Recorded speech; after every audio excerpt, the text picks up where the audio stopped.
here. Yeah, for sure. So we're going to actually talk a little bit about, this is where we get to the nooks and the cranny of the things, is be a king and changing the narrative. Rachel, we want to hear from you how this got started. What we've seen, some of the things, even at UAB, I saw that video, I retweeted it, I posted it, I sent it to my friends. I just said, look what she's doing. It hit the soul because it's our passion of what our company somewhat stands for. And so tell us what this process, hashtag be a king, hashtag changing the narrative, floor is yours. Yeah, well, I want you to have a shirt on. It says K plus Q. So I have these, and then on the side it says be a king. And so the king K stands for king, and obviously the Q is queen. And what I tell these young men is, if you want a queen, the kind of woman that will rock your world. I'm talking about the kind of woman that just comes in and wrecks your world in the best possible way. A keeper, a lifer, somebody like your mama, your grandma, your auntie, your sister, is somebody that you respect the most. You've got to be a king in every aspect of your life. And if we are leaving the raising of our men, our young men, to popular culture, music, magazines, and video games, we're screwed, frankly. Mm-hmm. Because what we have in society, not only just young men, but older men too, is we have a society that does not push accountability, that pushes, that says, you know what, it's okay to be a coward. You don't have to call her back. You don't have to give her any reason. You can just leave. You can, what they call ghosting these days. We have a society of objectification of women. We have a society where young men, particularly when women aren't around, you know, they'll act one way when they're on a date with her, but when they're not around, they're calling her hoes and, you know, disparaging, right? Mm-hmm. And so, you know, that's the dating aspect of it. There's different segments of the talk that I give, but we also talk about, you know, a lot of these young men have been told their entire lives that their purpose is football. You would be surprised at how many men. I've been to 22 schools across the country, a couple of million hits on Twitter in almost 2 years, will be in August, of doing this. And you would be surprised at the young men that come up to me and whisper in my ear afterwards, because that's really where the magic happens, where afterwards, if they're moved and they take this bracelet that says changing the narrative, and I say, don't take that bracelet if you're going to walk out of here and be the same man that you were when you walked in. Mm-hmm. If you're going to loaf in practice, cheat on your girlfriend, cheat on tests, not keep your word, not be accountable, not serve, don't take that bracelet. But if you want to be a king in every aspect of your life, then take it and go and spread it to other people. But what they tell me, many football players, big football players, all socioeconomic backgrounds, all skin types, they'll whisper in my ear, Miss Rachel, you're the first person that's told me I have worth outside of football. Wow. And I'm like, oh, baby. I'm like, listen, football, and I tell them this, is going to be done with you. Mm-hmm. It is going to spit you out, either on the high school level, the college level, or if you make it to the NFL level. And more times than not, you're not going to get to retire. It's going to spit you out on its own time frame. Mm-hmm. And you've got to figure out what your purpose is in this world. Because here's the thing, football is not your purpose. Sports are not your purpose. Whatever sport you play, it is merely a platform for you to be able to change the world. Use your platform at your high school. Use your platform at your college or the NFL to be a king, to inspire others, to set the world on fire with your good deeds. So when I go in, I talk to them about purpose, passion, platform. How do we view women and how do we treat women? And I do that through my life. I'm a strong believer, and I believe in the verse Romans 8:28 that nothing is wasted. Mm-hmm. And I, was once somebody who was very fame-driven, very selfish, and then I met somebody who had ALS. His name is Kevin Turner. He played for the Patriots and the Eagles, and he won the Ed Block Courage Award, which is voted on by his teammates in the locker room. And he told me the secret to life, and that is, it's not about you. It is simply not about you. And so I go in, and I talk to these young men about my life, the trajectory of my life, how it changed when I met Kevin, climbing Kilimanjaro, playing football, now being in a man's world, and they listen to me. They get it, and their hearts are open, and it's just the most beautiful thing. I watched something also when it came down to what horrible stuff happened at Baylor. With the coach there and the program, football program took a hit. I mean, this is around time, I think, of RG3. I think around that time too, somewhere around there.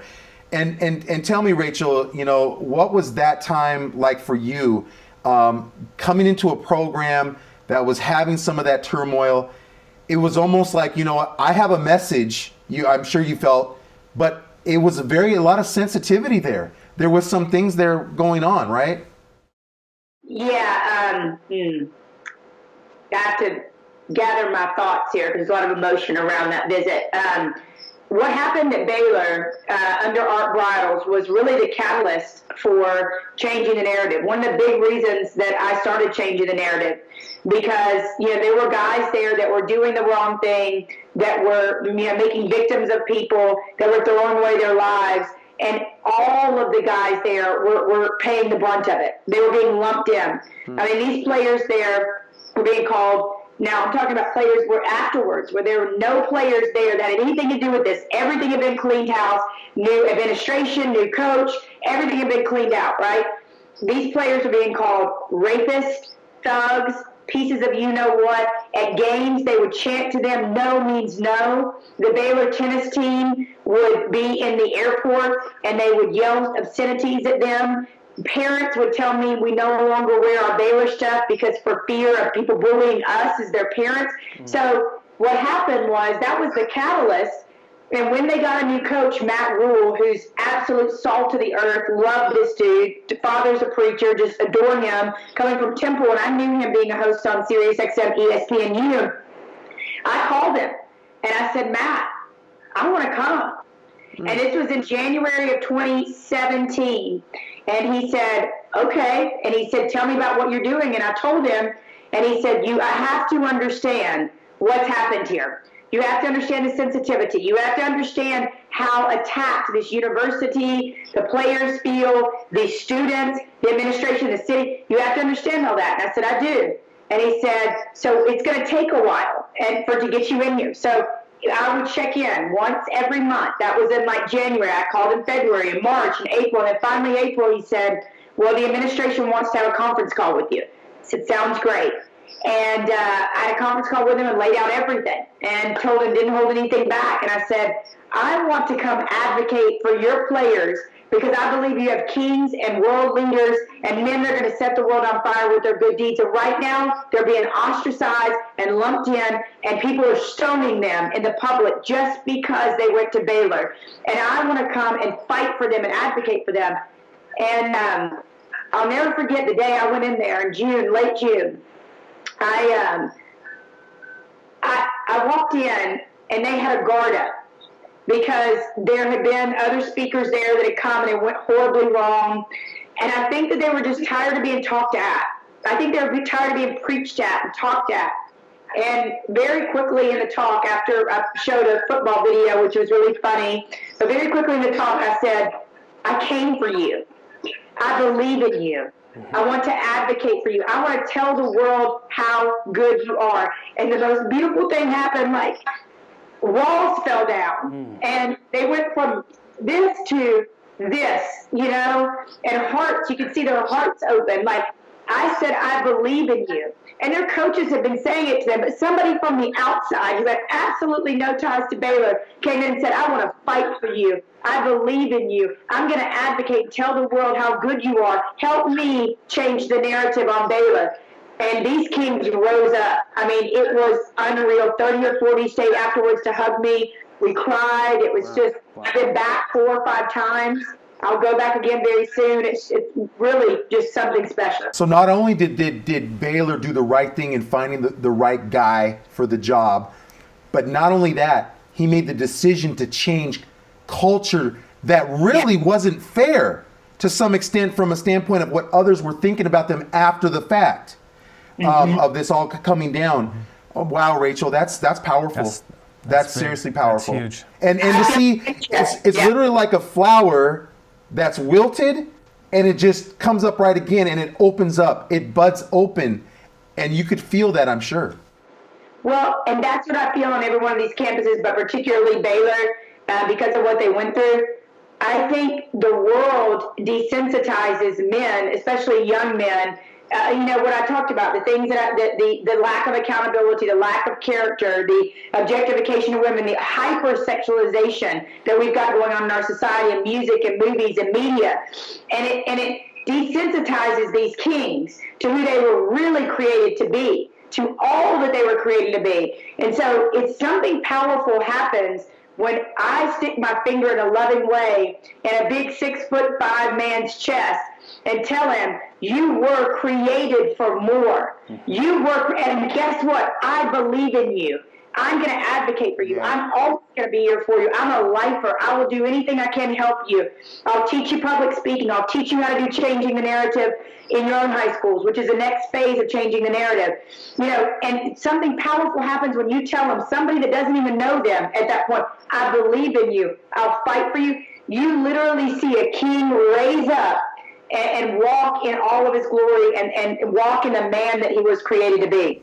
Well, it's really tough. We notice here, Rachel, as one of our pillars in our show and our company is mentorship, and one of the things that we find is that there aren't a lot of mentors outside of maybe a coach or two for these young men. A lot of them are from fatherless families, or even if the father is present, they're not really present. And so having somebody that comes alongside, and it could be from the outside, but telling somebody that they believe in them, I mean, where their father figure has not really stepped up to do that. In some cases, even the mother figures aren't stepping up to do that same thing. It's really, really huge and really great to see that. And there's also, I think, social economics part of it as well. There's a lot of different fabrics to it, as it were, that can affect that needs to have change. Absolutely, it's a change in the narrative. That's what we're doing. And I learned, I think it was ECU with Scotty Montgomery, former wide receivers coach for David Cutcliffe, and a fantastic mind. But I learned when I went to go speak to him last July, he said to me, we were talking about chivalry. And I said, we'll talk to the young men about chivalry. And he said, Rachel, you're going to have to explain them what that word means. They don't get it. And I was like, what? And that's it. That's a part of our culture today, too. They're not dating. They're Snapchatting. They're sending all these things. And so what it hit me then was it's not enough to say, be a good man. I need to tell you how to be a good man, because, as you mentioned, so many of these young men have never seen a good, strong father figure in their lives. And so I started laying out, here's what it means to be a king. A, B, C, D, E, F. Look in the mirror at night. And if you can look in the mirror and be proud of the man standing back at you, then you're a king. If you messed up, go be accountable. Go fix it. And, that for me was a turning point. I started giving this talk, but once I started articulating what it meant to be a good man and being a king, man, it just exploded. Sometimes your message can be broad, but there's also those hidden areas and spaces in which, when you talk to an organization like us, we may be able to make some kind of change or be able to take that light to somewhere. It's almost spreading the gospel in a way, spreading the word. Mm-hmm. Absolutely, and you make a great point. I don't want to give them fish. I don't want to feed them. I want to teach them to fish. Mm-hmm. I want to teach them to find their own changing the narrative. And that's what I talk about. What is it that sets your soul on fire? Because for you, it's going to be something different than for me. Whether it's your autistic sister or the homeless twins underneath the bridge, as one guy said, or the guys that are getting sucked into gangs and violence back in the neighborhood. For everyone, it's something different. I just got a message from one of my players, and he immigrated from Zimbabwe at a young age. And his grandmother had an orphanage, and he, playing football, just said, well, she had to let it go, financial reasons. And he and I talked after my talk to his school, and he said he really felt led after the talk to step up, call his grandmother, and say, I'm going to take over and help raise funds for this orphanage.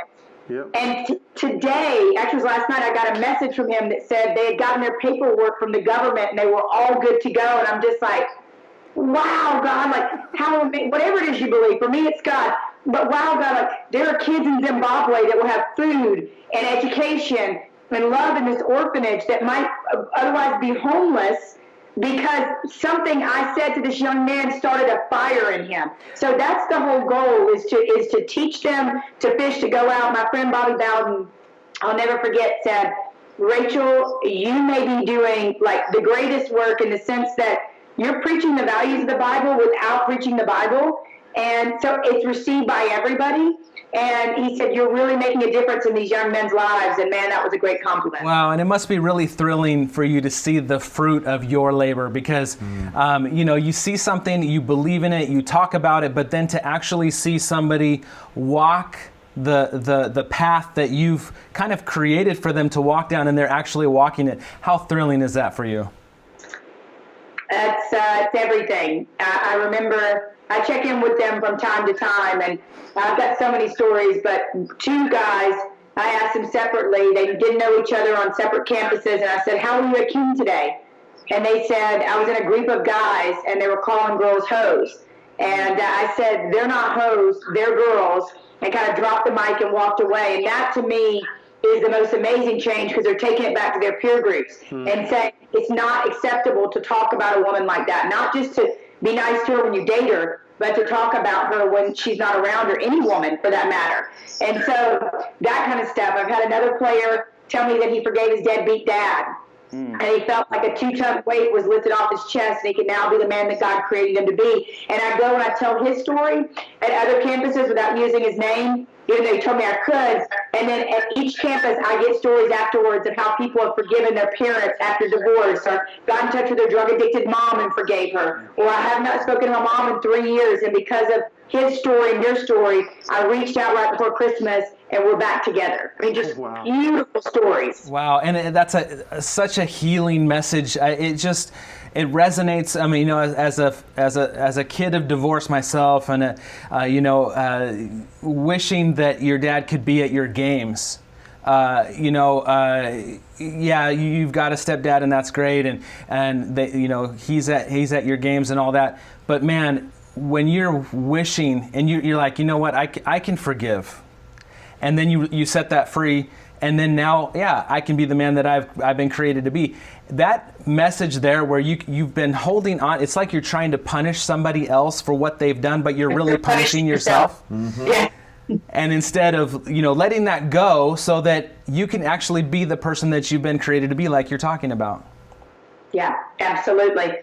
That's it. And you I tell these young men when I go speak to them that the feedback that I get from them, the relationships that I have with them, it is worth 10,000, 100,000 times any broadcasting job I've ever done, any Heisman job I've ever done, because I'm making real and lasting change in their lives. And as my friend Cecil Hurt said, a longtime editor, famous editor in Tuscaloosa, used to cover Bear Bryant. He said, Rachel, you're not just affecting them. You don't get it. You're affecting their future generations. If they break the cycle of violence, of abuse, of substance abuse, whatever it may be, and they do that and they go back to their families, think about their kids and their kids and their kids and their kids. And when he told me that, I just cried. Tears just streamed down my face, because it's monumental work, and it never gets old, because it's people's lives we're dealing with.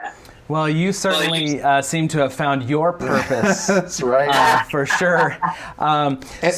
And I like the point that you made, really. It's not about Rachel Baribeau. It's about the message. It's really the message that is strong and that holds resonance with people, because you're able to, words can be said, but action can speak volumes. Mm-hmm. Amen. And really, that's it, Well, Rachel, thank you so much for coming on the show. This, has been a great pleasure of ours. Thank you so much for gracing us with your presence, and for speaking not just to us, but the entire world. Hopefully, we'll see this and, change the narrative.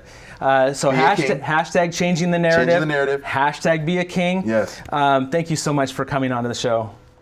Absolutely. And if somebody wants more information, right now there's 2 websites. There's I'mChangingTheNarrative.com is up, but we're switching over very soon to BeKings.com, so you can bookmark both of those. But I try to respond to everybody on Twitter. If you have any desire for me to speak to your corporation or your school, or find your church to find a need for that, I would love to, let everybody know that they can go to my Twitter or rachelbaribeau.com and send me an email from there. I just really want to continue to affect lives and change the world. And so thank you so much for having me on that. I'm so very grateful. And here's the coolest news.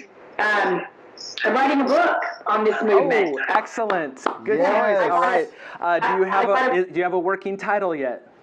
Well, I was just going back and forth with my book editor, my book agent, I should say, today, and we have like 10 that were, but it's somewhere in the range of Calling on the Hearts of Kings or Heart of a King, and it's really had this journey through what's happening with changing the narrative on college campuses, but how that resonates with men of all ages, or a woman that loves a man, that has a son. So really it's for everybody, and I think it's particularly poignant in this time of the Me Too movement. Excellent. So when can we expect that to hit bookshelves, you think? By probably late fall. So we're in the end of the proposal process.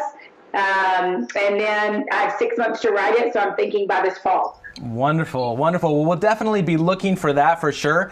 And so, again, where else can people find you? You have an XM radio, XM satellite radio. You're at ESPNU. ESPNU. Right. Where else can people find you these days? Yeah, absolutely. So if you go to ESPNU channel 84 and you hear a female voice hosting, I'm the first and only female host there. Very, very proud of that. Still to this day, I've been there about 4 years. And I thank my bosses there for taking a chance on me. It never gets old to me. I always pinch myself and say, wow, I am hosting, holding it down to up to 31 million as the first and only female host with Heisman Trophy winners and national championship winning coaches. So there on Sunday nights and throughout the week some. The new ACC and SEC channel, you can hear me there. I write for a site called Gridiron Now.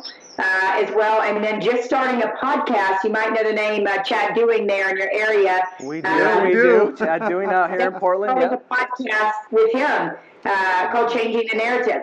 Coming up very, very soon. You'll be able to get that on iTunes and Google and hopefully Spotify. So staying very busy. But yeah, rachelbaribeau.com, and then on Twitter at Rachel Baribeau. And I'm pretty easy to get in contact with, and I like to stay in contact with people as well. So if you shoot me a message, I try to my darndest to get back to you. And that's one thing a lot of people will say, I have this message, this is what I'm doing, this is the role I'm playing. But sometimes they don't get back to you. And you're not that person. You try to do your best, if you can, to get back to people. And that's really good to hear.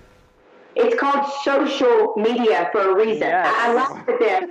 I've laughed at this for years. You've got people that have some sort of following that, might be famous in some way, whatever. And they go on Twitter and they talk to the world, but they never let the world talk back to them. They never engage.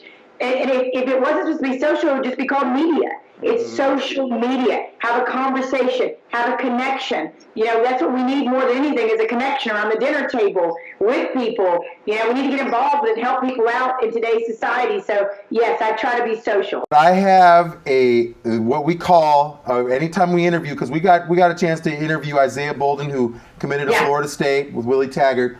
We asked him a couple questions, but this is called the FATT Show Q Blitz. And we see if you're ready for it. This is going to be simple answers. Okay. Starting with number 1. Favorite color? Purple. Okay. Purple. Favorite place to shop? Favorite place to shop?